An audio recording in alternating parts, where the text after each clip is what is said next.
Hello, everyone. Good morning. And this is Raj here. This is the 7th of February 2022. Yeah, let's get started. First, I would like to just go over the earnings calendar for this week. On Tuesday, we have Lyft and Pfizer. Of course, there are hundreds of other earnings that are coming up every day, but I'm just selecting those which I think will give me some idea of what's happening with the economy.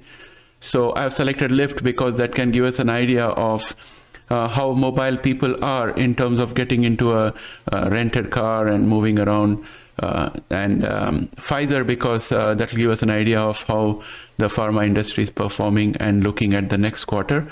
It could potentially yield us some kind of view on how the pharma industry look at the status of the coronavirus, whether it's going to end or there'll be more variations, or if it's going to end, what the future is going to look like from a pharma business point of view.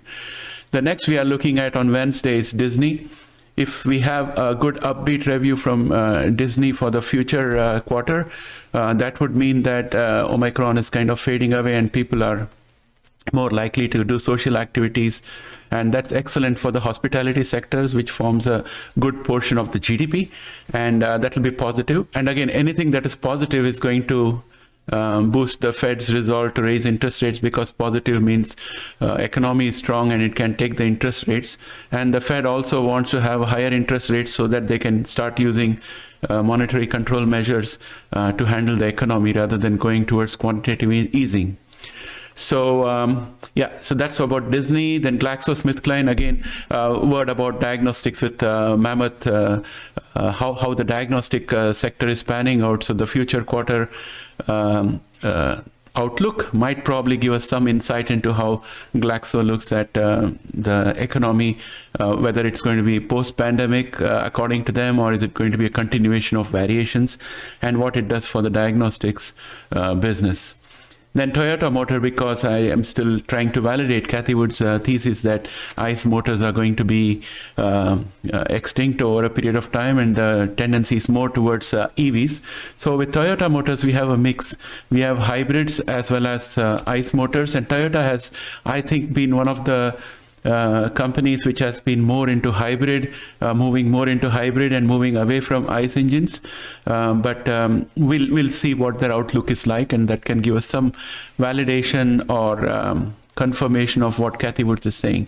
Uber, again, the same case like Lyft. That's why I picked it up here. And Thursday, it's going to be AstraZeneca. Again, AstraZeneca will give a clue on what's happening with the pandemic. Expedia, because that shows travel and tourism, again in the same category like Disney. That also would give us some view on how companies are seeing the demand from their customers, and whether it's going towards more of a post-pandemic outlook, or is it going to be a continuation of the variation with restrictions. Zillow, of course, US housing market is another thing that we have to talk separately in another episode, because I think potentially that next year US housing market might face some downturns, because I believe there is a inventory buildup taking place right now. And it's all related to the pandemic, because when the pandemic happened, a lot of people left congested cities like New York and went off to places like Florida and maybe other places which were warm and which are less expensive, and where they could go into a freehold property as against living in a condominium. So the question is, are they going to sell those properties and move back to the metros once the pandemic is complete? And if that is the case, then we'll have a glut of properties. If that's not the case, then we have other factors also in play. We'll discuss that in a separate video going forward. So that brings me to Friday, when we are looking at Magna International. For those of you who are not familiar with Magna, Magna is an auto OEM manufacturer. It's a Canadian company, and they manufacture a lot of parts for big automakers in North America, and that could give us an indication of the ICE motor versus electrical vehicle kind of hypothesis that we have been mulling over in the last so many months. This is the heat map at the end of last week. So at the end of last week, we had all our technology stocks going on the top. Apple lost a bit marginally, 0.29, but given the level at which Apple is right now, I would discount that. Then we have Software application space also doing extremely well. Banks also are doing pretty well. There are some Canadian banks here which are not doing well, and they are all in the red, but that potentially could be to the exposure to a heated housing market in Toronto, but I don't know. It's a regional thing, like the US banks are all doing pretty good. Then when we look at commercial, consumer cyclical, Amazon is doing well. And Alibaba, of course, is down minus 1.0. But the Chinese stocks have always been weaker in the recent past, so I would put it to that. In auto manufacturers, Tesla is doing well, whereas Tata Motors and Toyota and all those, GM and others, they are doing not that good.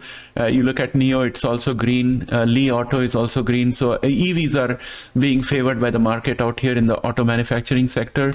Energy is doing extremely well. Oil and gas is also doing pretty good. And yeah, so that kind of brings us to a close of our review of the heat map, and we'll compare this to what happens today at the end of today and see. That will give us some clue as to where the market is going.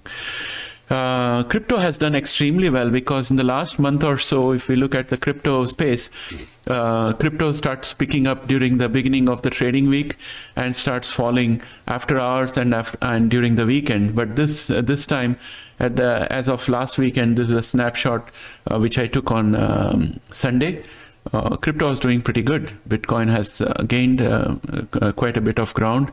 Ethereum is not doing that well when compared to Bitcoin, but overall, all of them are positive. All the major ones are positive. And let's go on to look at the relative performance at the end of last week. So for the month ending last week, we had energy as the best performer out here. You can see this green line here, and financials was also positive, but everything else was negative, including technology, which was down minus 6.7%. But if you look at 1 week from a whole week from the end of last week, we are seeing consumer cyclical, energy, financials, communication services, technology, basic materials, almost everything that you can conceive of being positive. But if you just look at the last day, that was Friday, consumer cyclical, energy, technology, financial and consumer services remained positive, whereas healthcare and the others dropped a lot. So this is what our relative performance is looking like, and that usually reflects itself in the heat map that we see at the end of every day. So let's take a quick look at the news items that are here for today. And unfortunately, I missed this piece of news when I was making my Saturday special about the IP conflict and the CRISPR origin story. So here we are. That's a continuation of the IP battle. And the latest news we have here is the new CRISPR patent hearing continues high stakes legal battle. What happened in this hearing is that the Brock team said that they have been able to have CRISPR working in eukaryotic cells in July 2012. That's pretty early. And they claimed that the UC Berkeley scientists had many failures and didn't have success in doing that until October. And therefore, the Brock team claimed that they should be awarded the IP. Whereas the UC Berkeley and University of Vienna, we'll call them CVC, countered that it had success in zebrafish as early as August 2012, but that the timing ultimately doesn't matter from a patent legality standpoint. But more importantly, the conception the inventors had before June 26 is the same embodiment that they reproduced in practice later on. Broad team says that we did it first, so we get patent rights. CVC team says that we discovered it. Doing it does not get patent, but discovering it gets patent. So the PTAB, that is the Patent and Trademark Board, did not make any decision at the end of the proceedings, nor did the judges indicate when they would issue an opinion. So now here we have the University of Illinois College law professor Jacob Sherkoff, who is a long-term observer of this IP fight, says that biotechs working on CRISPR medicines have taken out licenses with either Broad or CVC. And this decision could be a monster loss for companies that bet on the wrong horse. He also notes that whoever prevails will likely face patent challenges from two different companies that contend their scientists invented CRISPR. probably some of the analysts are going to question them during the next earnings, or maybe I could send them an email and ask them about what they are doing regarding this risk and what their point of view is. The headline says, scientists use CRISPR activation method to reveal Rosetta Stone of immune cell function. So basically what this news article talks about is that earlier scientists were studying the mechanism of various genes by knocking them off and seeing what function stopped happening. This was not a superior method, because if you are able to also switch on genes and see how the cell chemistry changed and what performances happened, that would be a completeness of the study. So the researchers turned to CRISPR A, which they call as CRISPR activation. It's a short form for CRISPR activation, CRISPR A. In CRISPR A, the Cas9 protein is altered so that it can no longer cut DNA.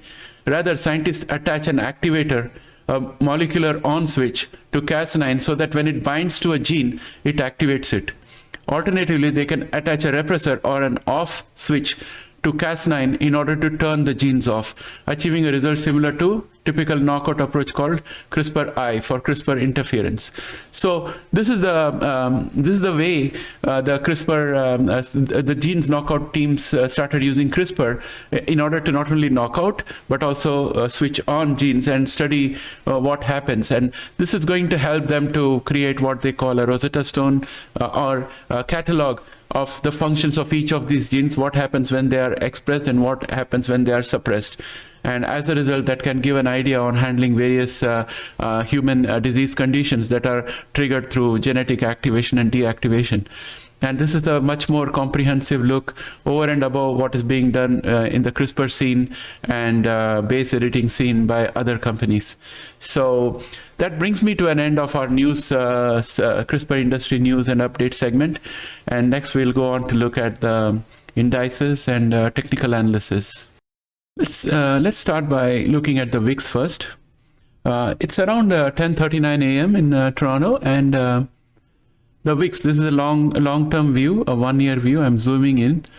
Each candle is 1 day, and today's candle has been pushed back by this resistance, which happens to be at 31.07. And our next support is going to be very, very strong.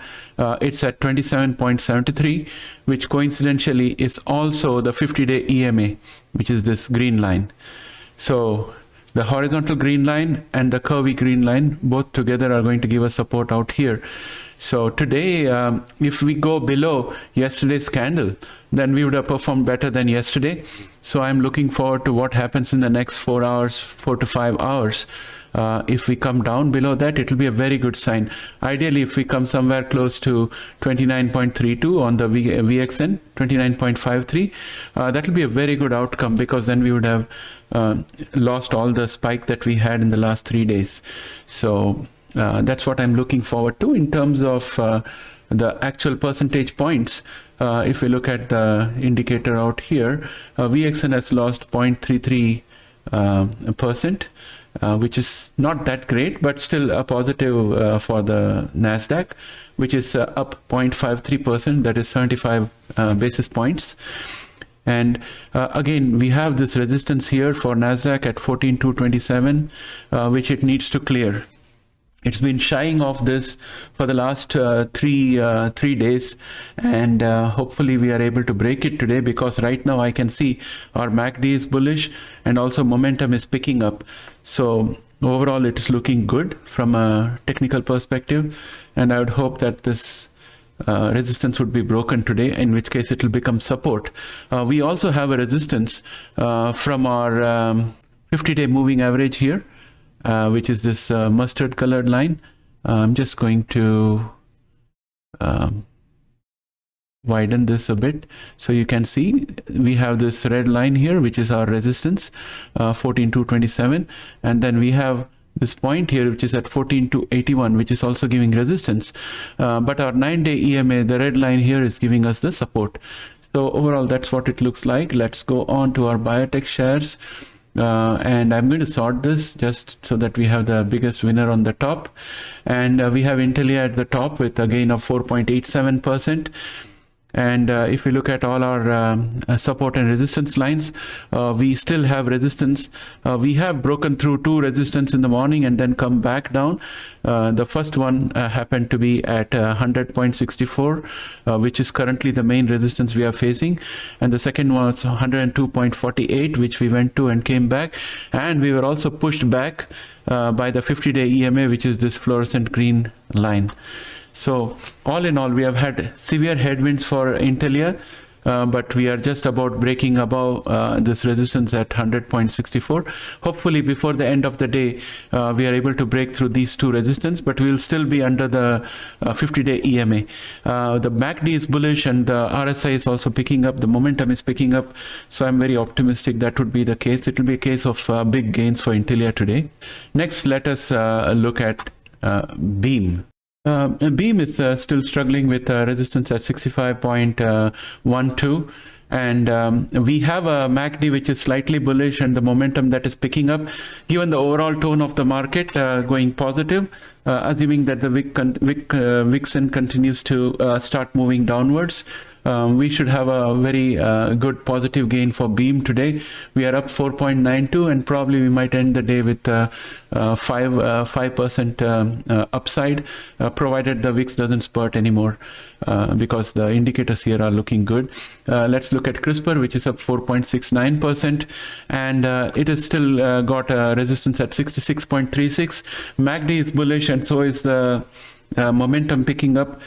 Momentum is still below neutral, but it's on the right direction. So I'm also optimistic that CRISPR will retain its gains for the day.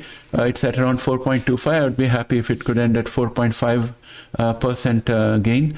Editas is up 3.95%.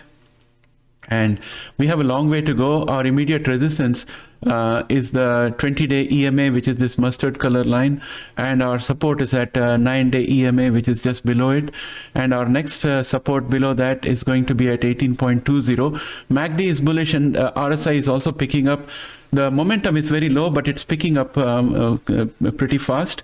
So I'm optimistic that we'll continue to stay above the support of 18.20 today and potentially try to take a crack at going above the 20-day EMA, which is currently at 20.29. PACB is up 2.44%. And again, we have a bullish MACD and momentum that is picking up. Even though it's very weak, it's kind of picking up. And that gives me optimism that we are going to be above our immediate support at 10.37. We are right now at 11.14. Our next resistance is the 20-day EMA, which is at 12.25, which is this mustard color line out here. And then after that, we have a resistance at 12.82. So I would be glad if we stay above the support today and probably inch closer towards the 20-day EMA. That's the most I can expect for PACB today. RT is up 2.44%, and it's gone above the resistance, which was at 48.82. If we stay above this, which I think we will, because MACD is positive, bullish, and momentum is also picking up on the RSI. So I'm expecting that I would be able to convert this resistance into a support at the end of the day, assuming we stay above. We still have resistance coming in from the 20-day EMA, which is this mustard line. We pierced through it and went up, and I'm hoping that we'll end our day above that. Let's look at Verve, up 2.48%. The MACD is bearish and the momentum is just about picking up, and we have a resistance from the 9-day EMA. So Verve is under a lot of stress. So I would be glad if we can just about end at the 9-day EMA, which is at 28.27. That would be a very good outcome for Verve. In any case, Verve will end positive at the end of the day. Blue is up 2.64%. This is also a very beaten down stock. It still has support, which is at 6.86, and that support has enabled us to push up today. And we are still bound by the 9-day EMA, which is at 7.30. Currently, we are at 6.99. So I'm expecting that blue will either end neutral or maybe positive 10 cents by the end of the day. We still have around 5 hours to go before market close. IMTX is up 1.02%. And it's knocking at the resistance at 9.65. MACD is bearish and momentum is also weak. So I would be very glad if IMTX can end up with being neutral or maybe -5 cents by the end of the day. TDOC is up 1.72%, Teladoc, and it still has resistance from the 20-day EMA, which is at 77.45. And our MACD is bullish and the momentum is picking up, so I'm optimistic that Teladoc will end up positive today. Allogene is up 1.63%. It has got resistance from the 9-day EMA, so it's very weak. The MACD is bullish and the momentum is also picking up, so I'll be happy if Allogene ends the day positive or flat at 0% gain. We go to Novartis next, which is up 1.07%, and it is above our support of 87.04, and our next resistance is going to be at 87.42, which I'm going to turn as red, and we have one more resistance here, which also should be turned red, and our MACD is still bearish. Momentum is above average and it's picking up.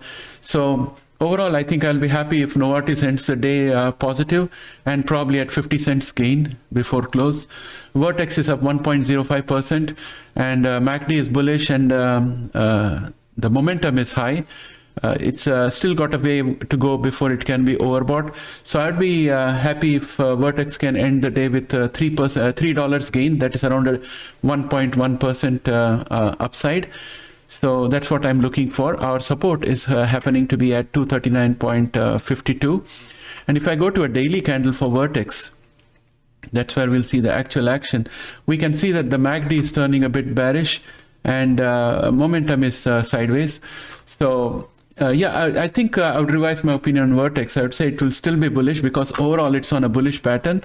If you look at a 6-month time frame, you can see that it's overall in a bullish pattern, and I think we should end the day by around $2.5 gain, or maybe around 1% upside at the end of the day.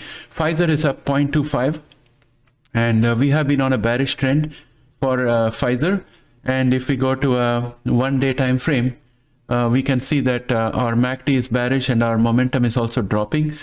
So I would be happy if Pfizer ends the day either positive or flat, but there's a good chance that we might end up with the support of the 20-day EMA, which is 53.10.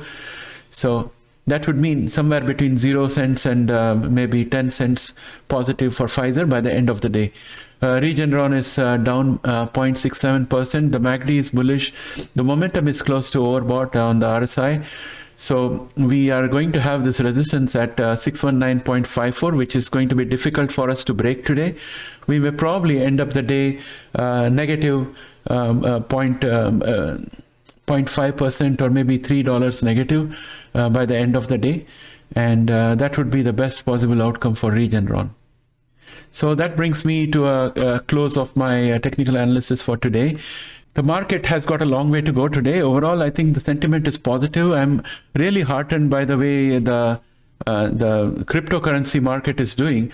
Just before close, I'd like to go quickly to the crypto side of the equation and show how much strength is being exhibited by the crypto side, which gives me a confidence that overall the market is going to pick up, and we may see a positive bias for the whole biotech segment today, at least the shares that we are tracking today.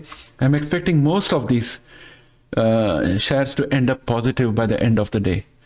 So that's what I have for you today, and that brings me to a close of this session. And I wish you all a very happy day at the trading and wherever you are. Thanks for joining me, and please put a like on the video. It makes us reach other people. And if you have not yet subscribed and you're here for the first time, please subscribe. It's totally free, and it helps our community to grow.